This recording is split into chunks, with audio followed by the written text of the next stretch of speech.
Saya sekarang di Madrasah Miftah Ulumuddin di Qadamah, berdekatan dengan madrasah tadi.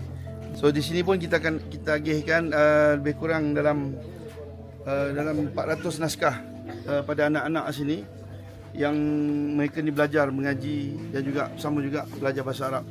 Untuk pengetahuan semua, bahasa Arab di sini antara bahasa pengantar yang popular selain daripada bahasa Perancis.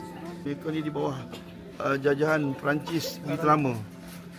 Jadi mereka lebih selesa menggunakan bahasa Arab dan juga antara bahasa Arab dan juga bahasa Perancis.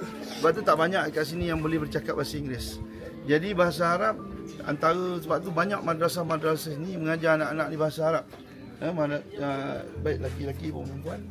Jadi Quran juga begitu.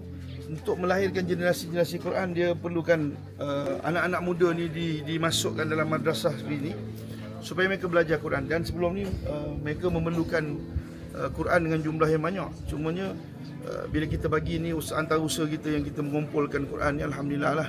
Dan mereka cukup terima kasih, dan saya terima kasih pada semua yang menyumbang untuk wakaf Al-Quran, insya-Allah.